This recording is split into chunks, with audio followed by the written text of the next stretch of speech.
நம்மலாம் இந்த வாழ்க்கைய நமக்கு பிடிச்சு நம்மளே நமக்கு அமைச்சுக்கிட்ட ஒரு வாழ்க்கைய வாழ்ந்துட்டு இருக்கோம் அப்படின்னு நினைச்சிட்டு இருக்கோம். பட் சொன்னா நம்புவீங்களா? நம்ம வாழ்ந்துட்டு இருக்க எல்லா வாழ்க்கையும், எல்லாருடைய வாழ்க்கையும் program by someone. Like we have told by the society, parents or people around us. Like வேலைக்கு ஸ்கூலுக்கு போகணும், டிகிரி எடுக்கணும், வேலைக்கு போகணும், அப்புறம் கல்யாணம் பண்ணணும், வீடு கட்டணும், இஎம்ஐ பே பண்ணணும், கார் வாங்கணும், கடைசி வரைக்கும் அந்த லோனு பில்ஸ் இதெல்லாம் கட்டி ஒரு ஹாப்பியஸ்ட் மேனா, ஒரு ஹாப்பியஸ்ட் சிட்டிசனா செத்துடணும். நிறைய பேருக்கு மேட்ரிக்ஸ் அப்படின்னு ஒரு விஷயத்தை பத்தி தெரிஞ்சிருக்கலாம், தெரியாம இருந்திருக்கலாம். சிம்பிளா ஒரு எக்ஸாம்பிள் சொல்லணும்னா, ஆனா நம்ம வாழ்ந்துட்டு இருக்கிற ஒரு வாழ்க்கை நம்மளா அமைச்சுக்கிட்டது இல்ல, நம்மளா நமக்கு அமைச்சுக்கிட்டது இல்ல. இது வந்து நம்மளாம் இப்படிதான் வாழணும்.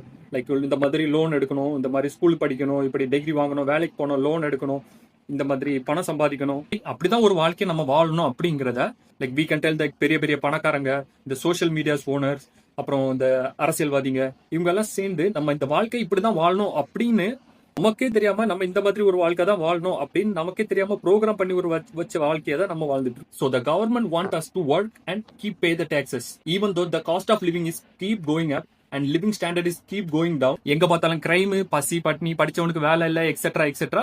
ஆனா இதை பத்தி நம்ம அவங்க கிட்ட கேள்வி கேட்டக்கூடாது அப்படிங்கிறதுக்காக நம்ம மைண்டை டிஸ்ட்ராக்ட் பண்ணி வச்சிருவோம். லைக் நம்மள இந்த டிஸ்ட்ராக்ஷன் பண்ணி வைக்கிறதுல நிறைய விஷயம் இருக்கு. பட் சிம்பிளா ஒரு எக்ஸாம்பிள் சொல்லணும். look at the music contract. like people are screaming up, jumping up and down. like already ஒரு 1000 வாட்டி அவங்க கேட்ட பாட்டை ஒருத்தன் ஸ்டேஜ்ல நின்னு பாடுறான்னு அவனை ஏதோ ஒரு காட பாக்குற மாதிரி அப்படியே நின்னு ஓ மை காட் அப்படியே ஃபீல் ஆகி பாப்பாங்க. கேட்டா this is why bro, this is emotion bro, fuck bro.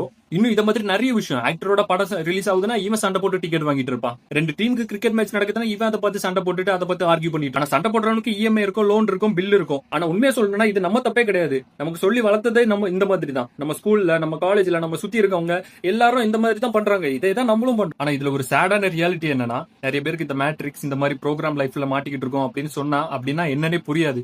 Mostly இந்த வயசானவங்க, இந்த பேரண்ட்ஸ், அவங்களுக்கு எல்லாம் என்ன விஷயம்னே புரியாது. சில பேருக்கு புரிஞ்சாலும் அடப்போடா இவன் ஏதோ ஆண்ட்ராய்ட் வீடியோ பார்த்துட்டு வந்து பணாத்திட்டு இருக்கிறான் அப்படின்பாங்க. ரொம்ப சில பேர் இதை பத்தி தெரிஞ்சுக்கிட்டாலும் இதை பத்தி புரிஞ்சுக்கிட்டாலும் இதுல இருந்து எப்படி வெளியே வரணும்னு தெரியாம புலம்பிட்டு இருப்பாங்க. உண்மையிலேயே இதுல இருந்து நம்ம 100% வெளியே வர முடியாது.